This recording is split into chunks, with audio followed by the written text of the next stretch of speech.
अस्सलामुअलैकुम। Face to face with Ayesha Bakhsh में आपको खुशामदीद कहेंगे। वजीर आजम इमरान खान खैबर पख्तूनख्वा के मुख्तलिफ इलाकों में मुसलसल जलसे कर रहे हैं, जहां बल्दियाती इंतखाब का दूसरा मरहला 31 मार्च को स्केड्यूल्ड है। इलेक्शन कमीशन के मना करने के बावजूद वजीर आजम ये जलसे कर रहे हैं, जहां उनका लबो लहजा अपोजिशन के हवाले से सख्त तर होता जा रहा है। दूसरी जानिब अदम एतमाद की तहरीक के बाद बिल आखिर कौमी असम्बली का इजलास बुला लिया गया है, जो 15 मिनट की कार्रवाई के बाद मुलतवी कर दिया गया। फातिहा के बाद इजलास के इल्तिवा की रवायत बरकरार रही। अपोजिशन ने इस पर एहतजाज किया है। और तीसरा मामला यह है कि मुनहरिफ अराकीन पर बढ़ रहा है इब्हाम। कितने अराकीन मुनहरिफ हैं, कितने वापसी के लिए राब्ते कर रहे हैं और कौन सा रुकन क्या सोच रहा है। आज अहमद हुसैन डहर ने इजलास में शिरकत की और कहा कि वो हुकूमत के साथ हैं, मगर वजीर आजम की जानिब से जो मुलाकात का वक्त दिया गया वो उस मुलाकात पर मिलने भी ना पहुंचे। अदम एतमाद में आप वज़ीर आज़म को वोट दे रहे हैं? भाई मेरी कुछ शराइत है, वो पूरी कर रहे हैं। वो जैसी पूरी कर रहे हैं पूरी कर रहे हैं सर, क्या मसला है? पूरी कर रहे हैं, बिल्कुल कर रहे हैं। कोई फंड्स के मसले हैं, क्या मसाइल है सर? नहीं, कोई फंड्स के मसले, जो भी मसाइल थे मैंने बता दिए, क्या पूरी कर रहे हैं। इन तमाम जावियों पर आज प्रोग्राम में बात करेंगे कि पीर के इजलास में क्या होने जा रहा है। पीर को अदालत आर्टिकल 63A पर दायर रेफरेंस पर भी समाअत करेगी। इससे पहले 27 मार्च के जलसे में वजीर आजम क्या सरप्राइज देंगे, या वो क्या ट्रम्प कार्ड है जिसका बार बार ऐलान हुकूमत की जानिब से किया जा रहा है।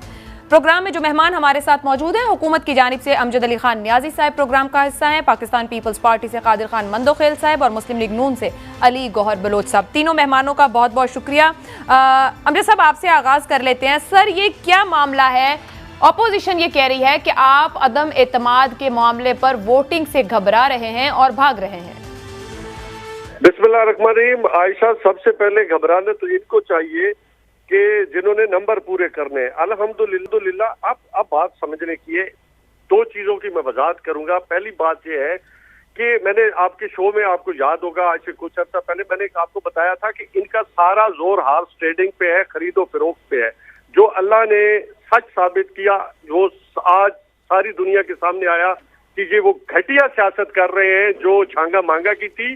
जब मरी के रेस्ट हाउस से जो दोबारा थे, वो आज जो हम वो अल्फाज नहीं इस्तेमाल करते कि सिंध हाउस को अब लोग क्या देख रहे हैं और क्या सोच रहे हैं, वहां पे जो कुछ हुआ वो भी तारीख का एक हिस्सा बन चुका है। दूसरी बात यह है कि हम समझते हैं कि जो पार्टी के टिकट पे इलेक्शन लड़ा है वो पार्टी का पाबंद है, उसका कलेक्टिव वोट है, इंडिविजुअल वोट की हैसियत नहीं है।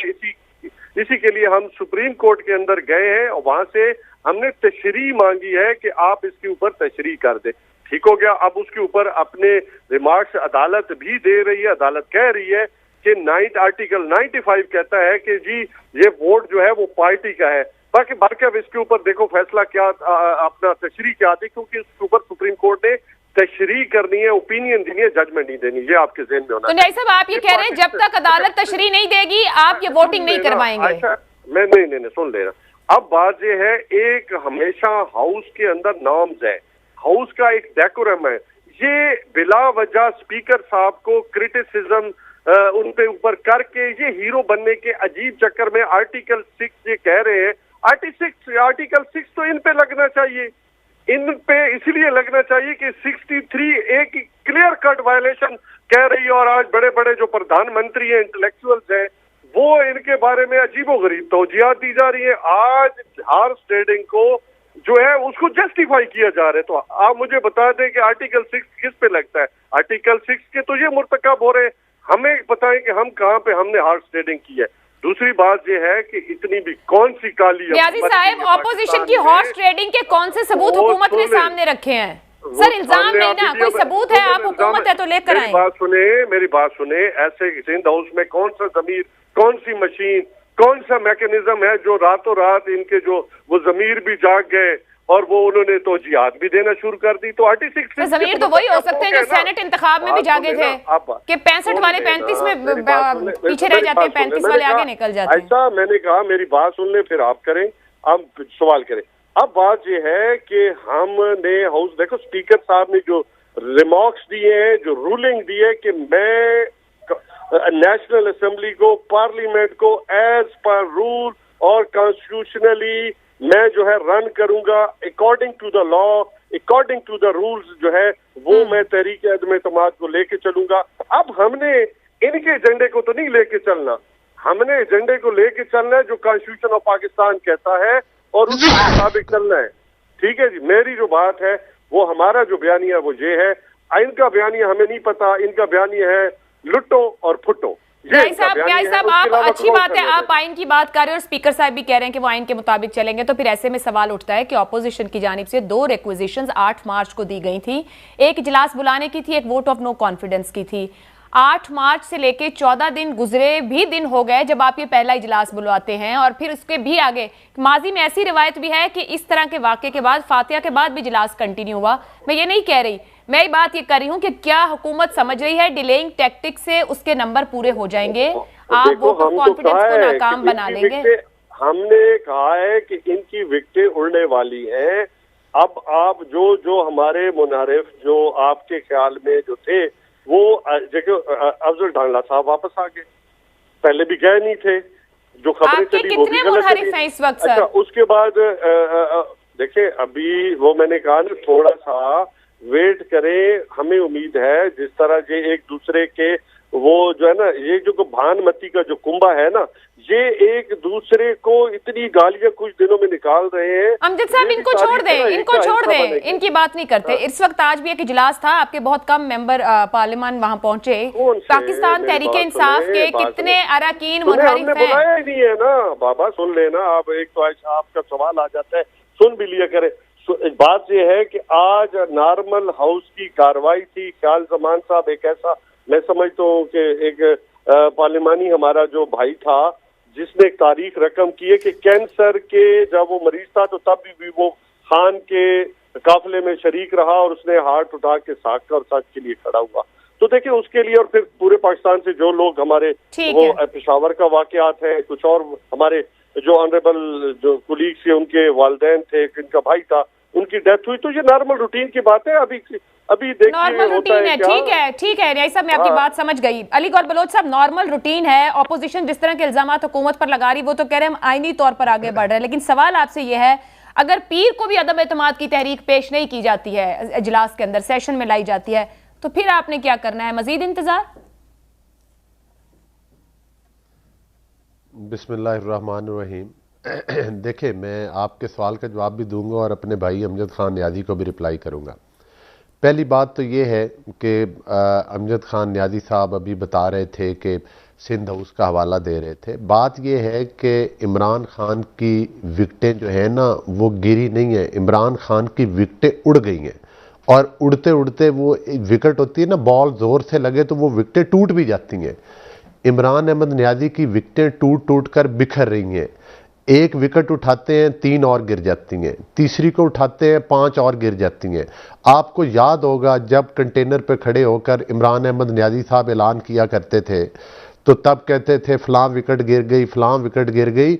आज तो इमरान अहमद न्याजी साहब की एक एक बॉल पे 4-4 विकेटें उड़ रही हैं। दूसरी गुजारिश ये है कि ये हॉर्स ट्रेडिंग की बात करते हैं, मुझे बताएं कि पंजाब असम्बली से इन्होंने 3-4 नून लीग के टोटरू दाएं बाएं तरक्याती कामों की स्कीमों के लालच दे के, कुछ और हुकूमती लालच देकर वो सीएम के दाएं बाएं बिठा देते हैं और उनका फोटो सेशन करवाते हैं। वो हॉर्स ट्रेडिंग नहीं तो वो मदीना की रियासत बन रही है। फिर मुझे बताएं कि जिस वक्त इन्होंने पार्लियामेंट लॉजेस के ऊपर हमला करवाया एक बहाना बनाकर कि वो जो रज़ाकारान थे 5 लोग जो कि ऑलरेडी इजाज़त के साथ अंदर एंटर हुए थे और इन्होंने और वो गैर मुसल्ला थे, उनके पास असलहा भी नहीं था। इस वक्त भी आप लॉजिस पे चले जाएं तो बेशुमार एमएनए हैं कि जिनके पास असला से लेस कई गार्ड्स हैं, लेकिन फ़र्क ये है कि वो हुकूमती चुके हैं तो उनको कोई पूछने वाला नहीं, चाहे वो रॉकेट लॉन्चर लेकर पार्लियामेंट लॉजेस में बैठे रहे। फिर आपने देखा कि किस तरह से चादर और चार दीवारी का तकद्दुस पामाल किया गया सिर्फ इस हुकूमत को बचाने के लिए और एमएनए को हरासा करने के लिए। फिर जब ये कहते थे, ये तो हमें ललकारते थे, आयशा आपको याद होगा कि ये लेकर क्यों नहीं आते तहरीक अदम एतमाद, लेकर क्यों नहीं आते। मेरे भाई अमजद न्याजी भी बैठकर टॉक शो में बड़ी बढ़के लगाता था। यकीन करें जब हमने तहरीक अदम एतमाद जमा कराई तो तरस आता है इनसे कि अब इनके गुब्बारे से हवा निकल गई है। अब कभी स्पीकर साहब आइन का हवाला 15 दिन का देते हैं। पिछले 2.5 महीने से इन्होंने इजलास नहीं बुलाया कौमी असम्बली का। ये कहते हैं कि उस रुकन के अफसोस की रिवायत है, तो अफसोस की रिवायत थी तो तहरीके में एतमाद जमा कराने से पहले इजलास बुला लेते और उसका अफसोस में एक दिन मुलतवी कर लेते। अब भी इन्होंने जो डिले किया है वो आइन की वायलेशन किया है, लेकिन ये मंडे से आगे जाएंगे तो इंशाअल्लाह ताला इनको कानून का रास्ता दिखा देंगे। अब इमरान अहमद नियाज़ी जितनी मर्जी स्टेज पर खड़े होकर करेंगे क्या कानून का रास्ता दिखाएंगे? आइन का क्या ऑप्शंस हैं इस वक्त आपके पास, या इंतजार ही की ऑप्शन है? ऑप्शन बड़ी सिंपल है, इनके खिलाफ अदम एतमाद करेंगे। सुप्रीम कोर्ट ऑफ पाकिस्तान ने ये बात तो क्लियर हो चुकी है कि करवाएंगे तो आप अदम एतमाद करवाएंगे। अगर वोटिंग स्पीकर साहब डिले करते हैं तो फिर आपने क्या करना है? वोटिंग तो वो आयशा बख्श, अगर वो वोटिंग से डिले करेंगे तो फिर हमें वोटिंग करवानी आती है, हमें फिर कवानीन का पता है। ये पाकिस्तान है, ये पाकिस्तान की रियासत है, ये इमरान खान का बनी गाला नहीं है और ये कोई पीटीआई का दस्तूर नहीं है, ये कोई फॉरेन फंडिंग नहीं है कि अपने दाएं बाएं बैठी एटीएम मशीनों के अकाउंट्स में ये अरबों रुपए डालकर, उसमें भी आपने देख लिया ना कि ये कहते थे कि करप्शन नहीं करनी। भाई आपकी करप्शन तो सरेआम पकड़ी गई, 11 अकाउंट पकड़े गए, करोड़ों अरबों रुपया पाकिस्तान की आवाम का जो बाहर बैठे हमारे पाकिस्तानी दोस्त मंदोखेल साहब ये फरमाइएगा, जैसे ये कह रहे हैं कि हमें पता है कि हमें क्या करना है। मैं अपनी बात को समेटते हुए ये गुजारिश करूंगा कि तहरीके अदम एतमाद आ भी रही है, तहरीके अदम एतमाद जो है वो कामयाब भी होगी और इनके तकरीबन 30 से ज्यादा अरकान हैं। चूंकि इन्होंने वोट चोरी करके हुकूमत बनाई थी, इन्होंने हॉर्स ट्रेडिंग के जरिए हुकूमत बनाई थी, और वो पंजाबी में कहते हैं लीरा का खिद्दू, मतलब है जो टाकियों से बनी हुई गेंद हो, तो जब वो उसको फेंका जाता है तो हर टाकी बिखर जाती है। अब ये बिखर चुके हैं, अब ये समेटे नहीं जाएंगे और इनके गुब्बारे से हवा निकल गई है। ये कठपुतली हुकूमत अपने अंजाम को पहुंचने वाली। ठीक है कादिर खान मंदोखेल साहब, एक तो पहले इस बात का जवाब दीजिए कि ये जैसे बलोच साहब कह रहे हैं कि हमें पता है आगे कानूनी रास्ता इख्तियार करेंगे और अब वोटिंग इन्हें करवाना होगी, क्या ऑप्शंस मौजूद है ऑपोजिशन के पास? किन बातों पर गुफ्तगू हो रही है कि क्या रास्ते लिए जा सकते हैं अगर वोटिंग की तरफ स्पीकर साहब अभी भी नहीं बढ़ते? आयशा, पहली बात तो आप खुद भी समझ रहे कि जिस तरह इमरान नियाज़ी साहब दुआएं मांग रहा था कि अल्लाह का शुक्र है कि अदम एतमाद की तहरीक लाया है, और जिस तरह स्पीकर जो है ना वो बनी गाला का कस्टोडियन बना हुआ है।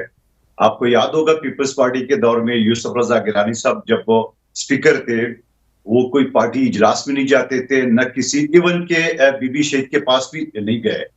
ये कैसे उसका कस्टोडियन है जो बनी गाला का क्लर्क बना हुआ है, आता जाता है सियासी उसके लिए। दूसरा, उसने खुद बयान दिया था कि ये अदम एतमाद का तहरीक आलमी साजिश है। तो आप मुझे बता दें कि जब एक स्पीकर बनी गाला का क्लर्क बन के या इस तरह बयान दे के, तो वो कस्टोडियन कैसे बन सकता है? और फिर मैं कैसे मानूं उस कस्टोडियन को जब पार्लियामेंट लॉजेस में हमला होता है और एमएनए और इनके फैमिली मुझ समेत सिंध हाउस पे हमला होता है और वो हाउस ऑफ कस्टोडियन जो ना वो खामोश तमाशे देख रहा हूं, नंबर एक बात।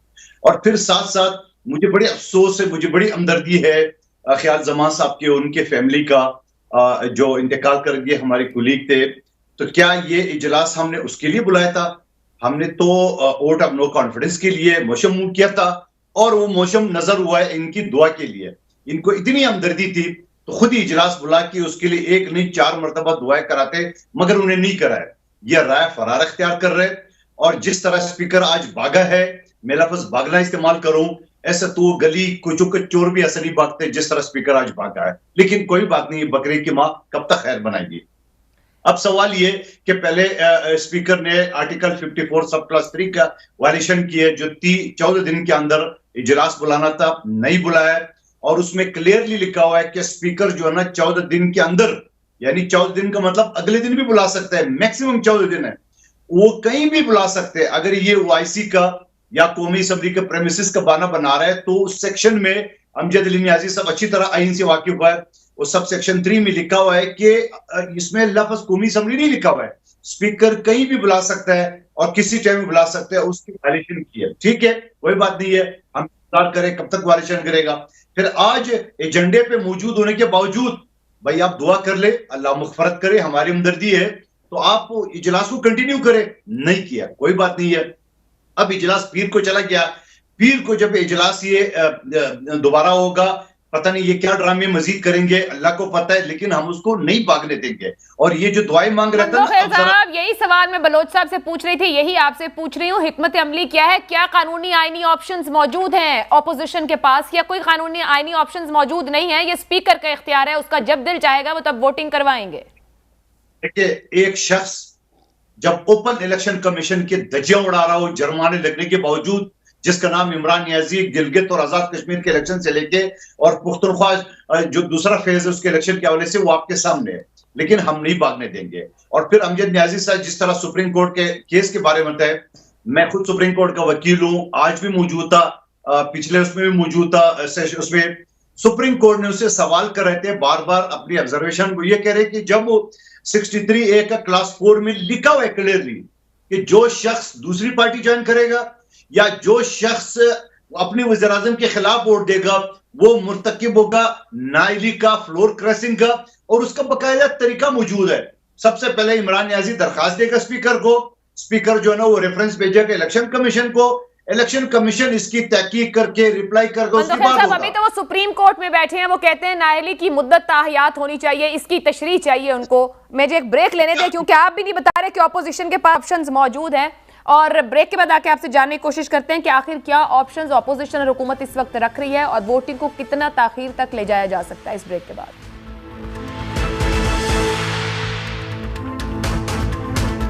प्रोग्राम में आपको एक बार फिर खुशामदीद कहेंगे। मंदोखेल साहब, एक बार फिर आप ही की जानिब आऊंगे और फिर वही बात और वही सवाल जानना चाहेंगे। आप बेहतर तौर पर कानून और आइन को भी समझते हैं कि क्या ऑप्शंस मौजूद हैं, स्पीकर का इख्तियार किस हद तक ताखीर का शिकार वो कर सकते हैं वोट ऑफ नो कॉन्फिडेंस के मामले को, इस सेशन को कॉल करने के लिए? वो पीर को बुला के इसको क्या मजीद डिले कर सकते हैं या उनको फिर वोटिंग की तरफ बढ़ना होगा? क्या आप हमें बता सकते हैं, और ऑपोजिशन के पास ऑप्शंस क्या हैं?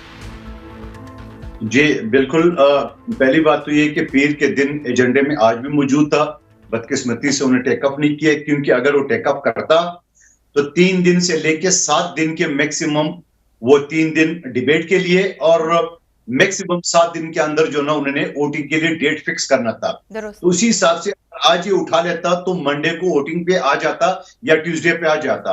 अब चूंकि मंडे को ये उठाएंगे तो 3 दिन के अंदर डिबेट होगा, डिबेट के बाद वोटिंग के लिए फिक्स होगा।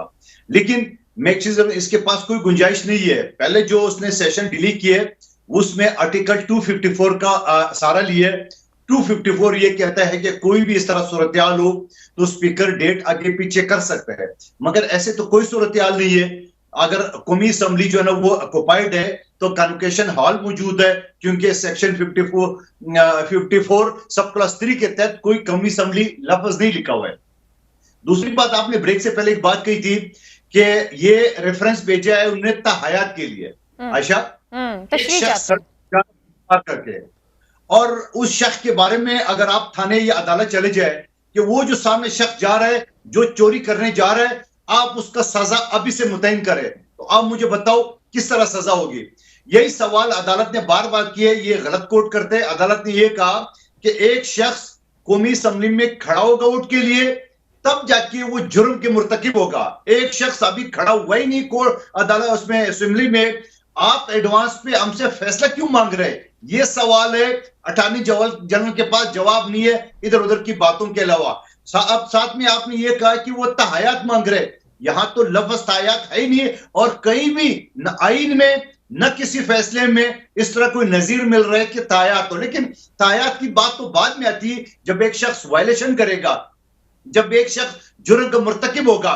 अभी तो जुर्म का मुर्तकिब नहीं है और पहले से आप एडवांस पे अदालतों से फैसले मांग रहे हो, तो यकीन रहेंगे ये इनकी मंदोखेल साहब, इस पर एक और नुक्ता भी है। कानूनदान जो मंटो साहब हैं, उन्होंने जो खत लिखा है चीफ जस्टिस साहब को, उसमें वो एक और बात भी कह रहे हैं कि जैसे जो डी सीट भी किया जाना है वो स्पीकर इलेक्शन कमीशन से होने के बाद 90 दिन में जो इलेक्शन कमीशन फैसला दे दे उसके बाद, अब आप इसको बस थोड़ा एक्सप्लेन कर दीजिएगा, जो भी बंदा डी सीट हो जाता है इलेक्शन कमीशन की तरफ से वो उसको चैलेंज कर सकता है सुप्रीम कोर्ट में। और अगर ये जो हुकूमत ने तशरीह मांगी है ये आ जाती है, सपोज अगर वहां पे ताहयात नाअहली की बात होती है, तो क्या अगर वो सुप्रीम कोर्ट में इलेक्शन कमीशन के फैसले के बाद दाद रसी के लिए जाना चाहे तो वो रास्ता बंद हो जाएगा इस फैसले के बाद या तशरीह के बाद?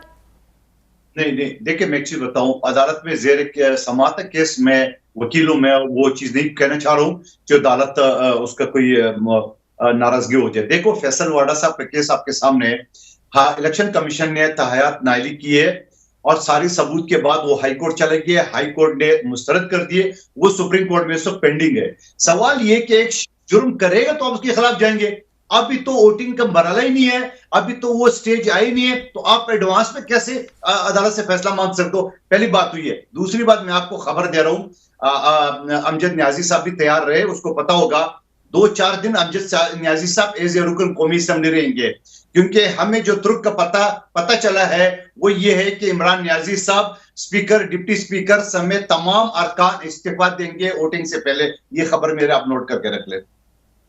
तो पूरी हुकूमत, जो हुकूमती बेंचेस पे लोग बैठे हैं, वो सब इस्तीफा दे देंगे?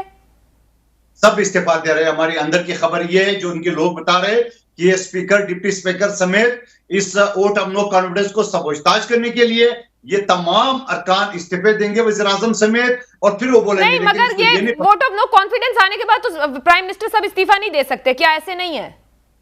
नहीं, इससे पहले ये सब एज ए रुकन कौमी असेंबली इस्तीफा देंगे, सारे मेंबरान इनके, स्पीकर, डिप्टी स्पीकर। मगर इनको ये नहीं पता, कानून ये कहता है कि जो हाजिर मेंबरान है उसमें से एक सदारत करेगा। अमजद न्याजी साहब कानून जानते हैं, वो स्पीकर बनेगा, डिप्टी स्पीकर बनेगा, उसके बाद प्राइम मिनिस्टर का फैसला होगा, और जो खाली नशिस्तें होगी उस पर ज़मीनी इंतखाबात होगा। यही इनका फार्मूला है और हमारा फार्मूला भी तैयार है। अमजद न्याजी साहब, ये वो ट्रम्प कार्ड जिसकी गूंज थी कि वोटिंग से एक दिन पहले या वोटिंग वाले दिन हम ये अनाउंस करेंगे प्राइम मिनिस्टर साहब, वो ये है कि हुकूमती बेंचेस ने इस्तीफे दे देने सबने? हम तो आखिरी बाल तक लड़ने और आखिरी खून की कतरा तक भाने वाले लोग हैं। इनको कोई मजदूर बसान की तरह मंदो ख्याल मेरा भाई है, इसको कोई ख्वाब आया है रात को, और इसको जो है वो खैर खैरियत से ख्वाब आया है कि कोई रात के मदहोश या आखिरी पैर में मदहोश वैसे ख्वाब, वहां से इस्तीफों की बातें आ रही हैं, कभी प्राइम मिनिस्टर साहब इस्तीफा दे देंगे, और आज तो इन्होंने बताया है कि ये पूरी हुकूमती बेंच इस्तीफा दे देगी। क्या वाकई यही ट्रम्प कार्ड है? क्योंकि मजहब कार्ड भी बहुत इस्तेमाल हो रहा है, धमकियां भी बहुत दी गई, ये भी कहा गया कि वापस आ जाओ, और इल्जामात भी बहुत रहे। कोई ट्रम्प कार्ड अगर आप हमें समझा सकें क्या है अवाम के लिए? देखें, सबसे पहले हमें मालूम है कि इनका एजेंडा दमड़ी और चमड़ी बचाना है, ठीक है, ये हमें मालूम है, आपको भी मालूम है। जहाँ चमड़ी और दमड़ी बचाने की बात हो, सबसे पहले तो आज इन्होंने जो है वो जो अभी मीडिया रिपोर्ट कर रहा है कि इनका झगड़ा तो अभी चीफ मिनिस्टरशिप पे चल रहा है कि वो देंगे कि नहीं देंगे, अभी मिली है नहीं, और देने और लेने के चक्कर में आप लोगों ने अच्छा किया वक्त से पहले स्टैंड ले लिया कि इतनी थोड़ी नशिस्तों पर कैसे दी जा सकती है चीफ मिनिस्टरशिप। अच्छा बात देखो ना, और दूसरी बात ये है कि इनको जो ख्वाब है ना, ये ख्वाब आते रहेंगे, और इंशाल्लाह बिल्कुल हमारे पास बिल्कुल कार्ड है। वक्त आने पे हमें पता है कि इन्होंने क्या करना है, हमने क्या करना है, और जो है 172 का हिंसा है ये कभी भी पूरा नहीं कर सकते, ये लिख ले। न्याजी साहब, कतई कलामी की माजरत, अभी अली गौहर बलोच ने गुफ्तगू में ऊपर कहा कि उनके पास 30 से ज्यादा लोग हैं, अभी तो इत्तेहादियों का ऐलान नहीं आ रहा, वो भी इन्हीं से मेल मुलाकातें कर रहे हैं। आप अपने घर पे नंबर चेक कर लें। हमारे घर के नंबर बिल्कुल ठीक है, अभी सुप्रीम कोर्ट की ओपिनियन आने दें, आपको दूध का दूध, पानी का पानी। न्याजी साहब, फिर सवाल वही आ गया माजरत के, आप जब तक सुप्रीम कोर्ट जिस मकसद को सदारती रेफरेंस भेजा है उसकी तशरीह नहीं देती, तब तक ये वोटिंग नहीं करवाएंगे आप लोग?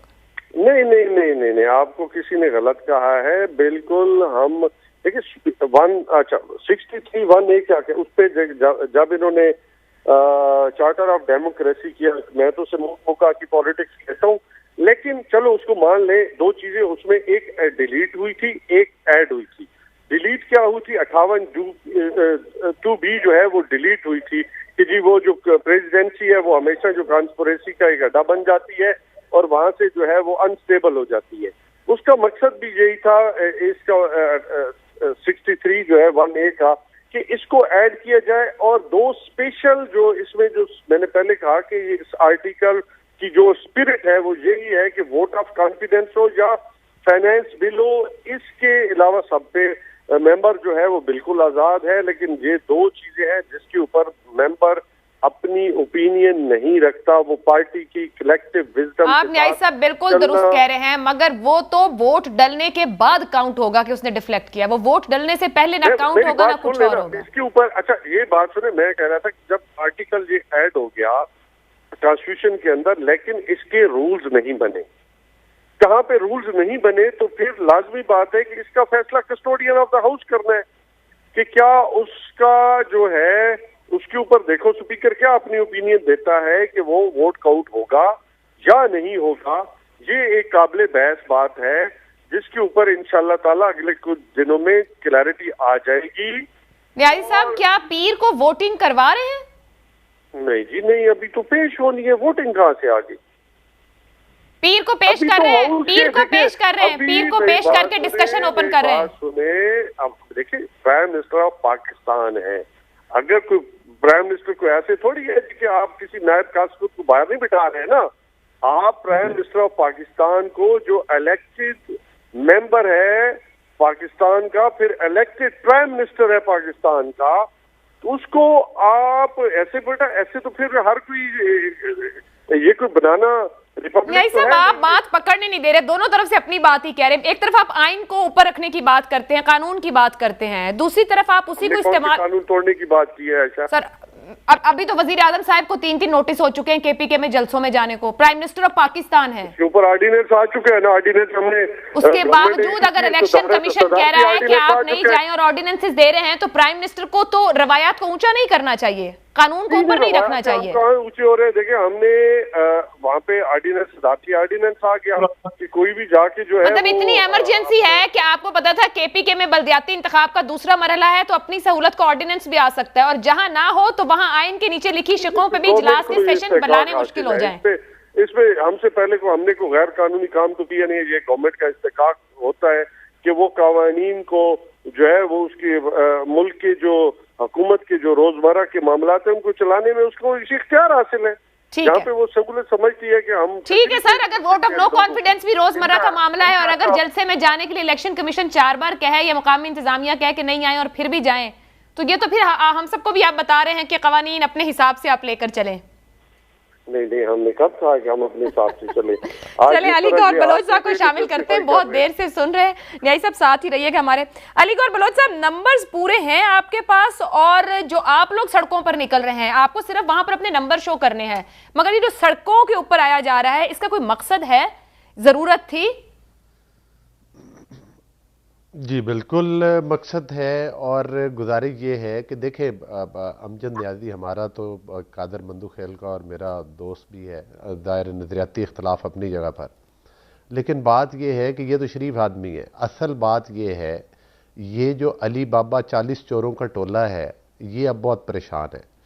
ये अमजद न्याजी बेचारा तो पिछली सफ़ों में बैठा होता है, जो इनकी फ्रंट लाइन है वो सारी इमरान न्याजी की मोस्टली एटीएम मशीनें हैं। सर इतनी भी पीछे नहीं होते हैं, ये स्पीकर साहब की गैर मौजूदगी में चेयर कर रहे होते हैं सर। चेहरे नजर आते हैं। मैं अमजद न्याजी की तो बड़ी इज्जत अफजाई कर रहा हूँ ना, मैं अमजद न्याजी को कह रहा हूँ ना कि ये तो शरीफ आदमी है।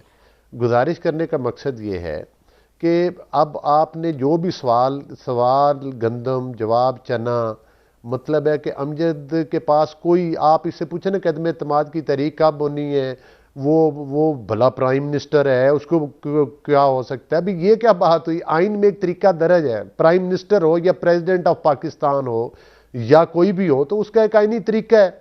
जब वो चोरों की टीम इकट्ठी करके डाके डाल लेता है और 22 करोड़ अवाम का उससे एतमाद उठ जाता है, और अपोजिशन ये फैसला कर लेती है कि इस करप्ट वजीर आजम को और इस करप्ट हुकूमत को इस निज़ाम से अलग करना है, तो उसका एक ही तरीका है, वो है अदम एतमाद। जाहिर है या तो वो वजीर आजम अवाम के प्रेशर से मुस्ताफ़ी हो जाए। हवाले तो न्याजी साहब देते थे, इमरान अहमद न्याजी साहब क्रिकेट के, क्रिकेट भी किसी असूल कायदे से खेली जाती है ना। क्रिकेट में ये थोड़ा है कि आपकी विकेटें उड़ जाएं और आप कहें कि जी मैं तो खड़ा हूं, मैं तो मानता ही नहीं कि मैं उठूं, ऐसा नहीं होता। इमरान अहमद न्याजी की टिकट जो विकेट है, जब वो उसकी मंडे वाले दिन उसका मोशन पेश होगा तो उसके मैक्सिमम 7 दिन के अंदर अंदर भाई साहब घर चले जाएंगे। उससे तीन दिन से पहले नहीं करवा सकता स्पीकर वोटिंग, 7 दिन से आगे नहीं कर सकता। ये कानून है। अगर अमजद न्याजी को नहीं पता या इमरान अहमद न्याजी को नहीं पता तो भाई अमजद किताब जाकर इमरान न्याजी को पढ़ा सकते हैं। तो आप ये कह रहे हैं बलोच साहब जब अगले जुमे तक ये प्रोग्राम हमारा दोबारा होगा तो वजीर आजम इमरान खान नहीं होंगे, ये कुछ ज्यादा नहीं कह गए आप? उनके कार्ड्स अभी वो शो नहीं कर रहे, आप लोग ओवर कॉन्फिडेंट ना हो जाए। मेरी बात नहीं, हम ओवर कॉन्फिडेंट नहीं है, हम कानून और आइन की बात कर रहे हैं। जो आइन में दर्ज है, जो कानून में तरीकेकार दर्ज है, ये कोई बनी गाला का घर नहीं है जिसको वो रेगुलराइज करवा लेंगे। ये कोई पीटीआई का दस्तूर नहीं है जिसको इमरान न्याजी अपनी मर्जी से, ये पाकिस्तान का आइन है। यहां पर सुप्रीम कोर्ट भी है, यहां पर दीगर इदारे भी हैं।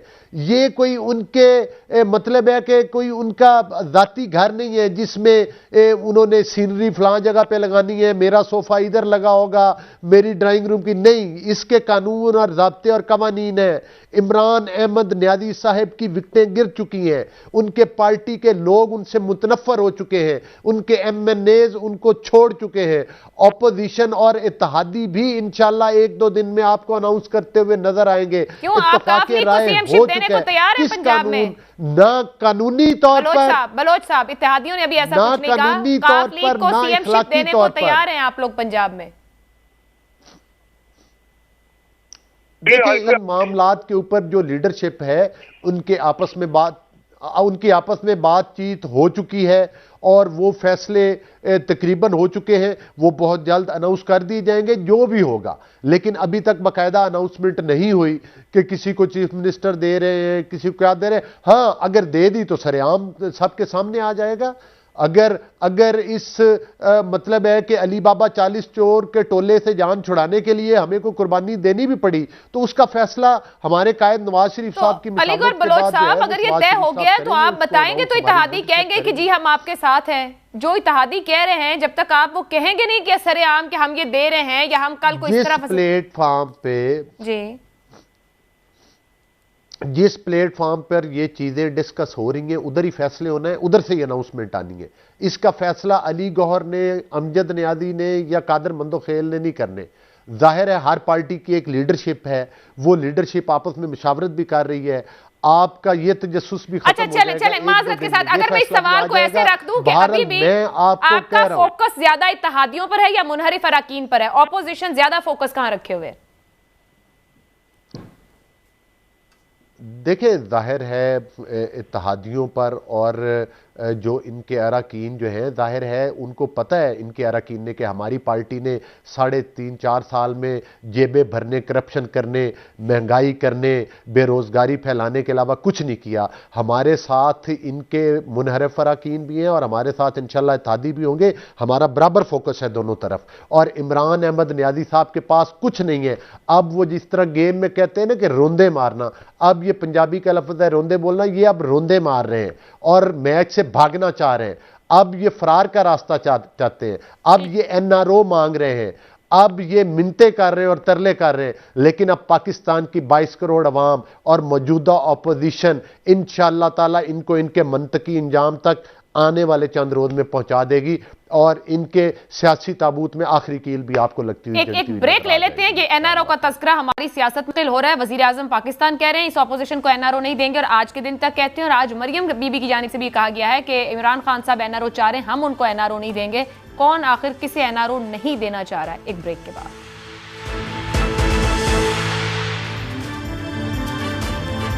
प्रोग्राम के आखिरी हिस्से में आपको एक बार फिर खुशामदीद कहेंगे। न्याजी साहब, सबसे पहले आपकी तरफ 27 के जलसे की बहुत बात की जा रही है। आप लोग तैयारी भी भरपूर अंदाज में कर रहे हैं, मुख्तलिफ इलाकों शहरों से जलसे निकलने हैं, पहुंचना है वहाँ भी किस किस्म का सरप्राइज देने की तैयारी है आप लोगों की? आयशा, एक सियासी तालिब इल्म होने की हैसियत से मैं जो पाकिस्तान के मुख्तलिफ हिस्सों से मेरे दोस्त हैं, जो वालिद साहब के ज़माने से लेके आज तक हम मतलब ये चीज़ें देखते आ रहे हैं, जो मैंने इस दफ़ा पाकिस्तान में और within rest of the Punjab, KP, Sindh, Balochistan से लोगों की जो खान के साथ वाबस्तगी देखी है, क्योंकि ये जो लोग हैं ना, ये मुल्क की पार्टियां और जिस तरह देखिए पाकिस्तान, देखिए आपको इमरान खान का चेहरा बेशक पसंद हो ना हो, लेकिन खान रियलिटी है।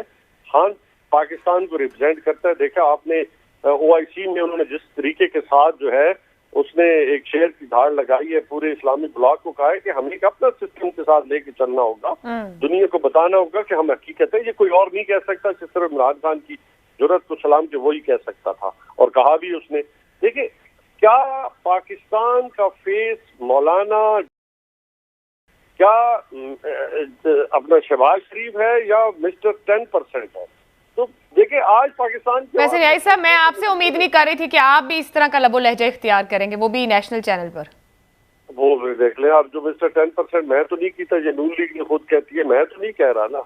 न्याई साहब, वैसे आपकी नजर से गुजरा है कि आपकी जमात के विफाकी वजीर गुलाम सरवर और शहरयार आफरीदी के बयानात जो वो जलसों में खड़े होकर कह रहे हैं, पार्लियामान को खुद कुछ हमलों से और खुद कुछ धमकियों की बात कर रहे हैं, ये सुनिएगा, पार्लियामेंट में तमाम मुनाफिकीन है, बुनियाद खत्म कर दूं, खुद कुछ धमाके से उड़ा दूं। सर देखें, पाकिस्तान तहरीक इंसाफ एक सियासी हकीकत है इस मुल्क की। इमरान खान साहब वजीर आजम पाकिस्तान है और उनकी तरफ सबका एहतराम है, कोई भी वजीर आजम पाकिस्तान हो, मगर इस वक्त वो वजीर आजम पाकिस्तान है।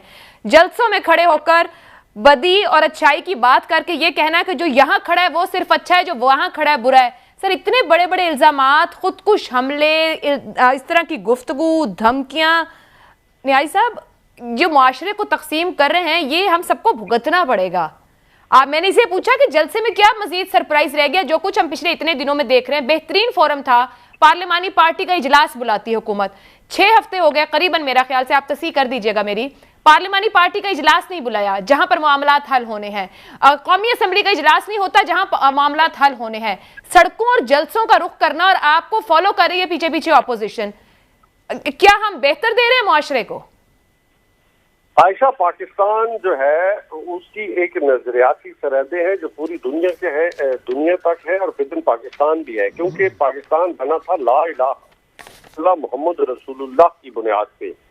लेकिन बदकिस्मती से पाकिस्तान चूंकि ऐसे लोगों के हाथों में आ गया, तो हमें अपने नजरिए से तो नहीं हटना। खान तो पाकिस्तान का नजरिया बयान कर रहा है, सोच बयान कर। देखिए, 23 मार्च के हमने जो बड़े जोश और खरोश के साथ अपना ये दिन मनाया भी, तो उसका बुनियादी मकसद क्या था कि क्या पाकिस्तान के अंदर हमने रूल ऑफ लॉ को फॉलो किया? क्या हम पाकिस्तान के अंदर नजरियाती सरहदों का तहफ़्फ़ुज़ कर सके? तो आप आते हैं नफी, हमने मुल्क के अंदर अनारकी पैदा करने की कोशिश। अगर विफाकी वुज़रा कहें पार्लियामान पर खुदकुश हमला कर दें, वो क्या कर रहे हैं? देखिए, उनका दिल करता है ये करने को। मेरी बात सुने ना, ऐसा पाकिस्तान में तासुब की सियासत, इलाकाई सियासत, दादरीज़म की सियासत, तो हमने पाकिस्तान अच्छा, टाइम तो खत्म हो रहा है, किसी और को भी मौका दे दें, हमने तो अगले प्रोग्राम में भी जाना है। आपने मुख्तलिफ पगड़ियां पहनी, नहीं, आप तो किसी और को मौका भी, पहले ब्रेक में भी बिठाया, हमने भी टॉक शोज करने होते हैं, तो किसी और को भी मौका। ठीक है न्याई साहब, पॉइंट आ गया, मैं एक पॉइंट अपने दोनों मेहमानों से भी ले लूं। जी कादिर खान मंदोखेल साहब, इसी मामले के ऊपर के जो मामलात आईनी कानूनी तौर पर पार्लियामान के अंदर हल होने चाहिए, वो मिलकर आप सब लोग सड़कों पर ला रहे हैं जलसे जुलूसों की सूरत में। आप मुझे बताओ, बिलावल भुट्टो जरदारी साहब की क़यादत में जब हमने 27 फरवरी को 10 दिन दुनिया की तारीखी मार्च किए, हमने कोई कानूनात में लिए, और IND चौक में जब हमारी कमिटमेंट थी कि हम अदम एतमाद की तहरीक क्लास 1 आर्टिकल 95 के तहत हम जमा करेंगे, हमने कौन से गलत काम किए? आज हुकूमत या उनके कठपुतली स्पीकर से हम यही उम्मीद रख रहे हैं कि आप कानून की पासदारी करें। फिर जो बात नियाजी साहब ने कही है, आयशा, एक प्रिंस ने 2 घड़ियां बनाई थी, एक अपने लिए, एक इमरान नियाजी के लिए। वो घड़ी तोशा खाना से चोरी हो गई, वो 3.5 करोड़ में बेच के वो दुबई चली गई। दुबई से उस शख्स ने कंपनी से रब्ता किए, कंपनी ने प्रिंस से रब्ता किए, प्रिंस ने वो घड़ी वापस खरीद लिए है। तो ये तो एक केस है, जरा सब्र करो, करप्शन की दास्तानें बहुत सारी है, आपको पता चल जाएगा अगले दिनों में। ठीक है, मैं अलीगौर बलोच साहब, अब क्या तैयारी है मुकम्मल? मैं बात कर रही हूँ सड़कों की, मगर बिलाखिर मामला हल होना है पार्लियामान में, अरकान शो अप कर लेंगे? जी देखें, गुजारिश ये है कि मैं बिल्कुल, हमारे पास अरकान जितने भी हैं, चाहे वो मुनरफ हैं और उसके अलावा इत्तेहादी भी, हमारी अक्सरियत 200 से इंशाल्लाह क्रॉस करेगी। लेकिन मैं एक मुख्तसर गुजारिश करूँगा, अमजद न्याजी की हम दोनों रिस्पेक्ट करते हैं। पहली बात तो ये कि मौलाना साहब का कोई नुमाइंदा हमारे साथ नहीं बैठा हुआ। अमजद न्याजी को पता है कि मौलाना साहब का बेटा इनका कोलीग है, और वो एक साथ साथ सियासी लीडर के साथ साथ एक दीनी लीडर भी हैं। तो अमजद न्याजी एक अच्छे बाप का बेटा है। मैं इसकी बात की शदीद मजम्मत करता हूँ और मैं समझता हूँ कि पीटीआई की गलीज कंपनी का इसके ऊपर भी असर हुआ है। शेर अफगन न्याजी के बेटे को जेब नहीं देता कि भाई नेम किसी बंदे का उल्टा नाम ले। आज मुझे शक पड़ा है कि ये अपने वालिद की लाइन की बजाय अपनी उस कंपनी की लाइन पर चल रहे हैं जो उस असम्बली में और इस पीटीआई में इनको गालम गलूच और बदतमीजी ब्रिगेड मिला है। और उस आसिफ जरदारी के बारे में गलत जबान इस्तेमाल कर रहे हैं जिसमें इनका जिस पार्टी में खुद इनके वालिद साहब रहे हैं। इख्तलाफ राय करें, इल्ज़ाम भी लगाएं करप्शन के, लेकिन नाम लेके टारगेट करना, किसी के बारे में गलत जबान इस्तेमाल करना, मैं अमजद न्याजी को रिक्वेस्ट करूंगा कि कम अज कम अपने वालिद साहब का जो नाम है उसकी लाज जरूर रखा करें टॉक शोज में आके। इमरान अहमद न्याजी के वालिद का हमें पता है कि वो किस जुर्म में जो थे, वो मतलब है कि वो नौकरी से निकले थे। आपके वालिद साहब के आज भी लोग तारीफ करते हैं। बहुत बहुत शुक्रिया अमजद अली खान न्याजी साहब, कादिर खान मंदोखी, अली गौहर बलोच साहब। असल मामला है अदम एतमाद पर वोटिंग का। ये मामला हल होना है पार्लियामान में किसके पास कितने नंबर है। बेहतर है कि पार्लियामेंटेरियंस और सियासी जमातें फोकस वहां रखें, ना कि सड़कों पर आकर इल्जामात और गालम गलोच में मुआशरे को मजीद बदतरी की तरफ लेकर जाएं। इजाजत दीजिए, अल्लाह हाफ़िज़।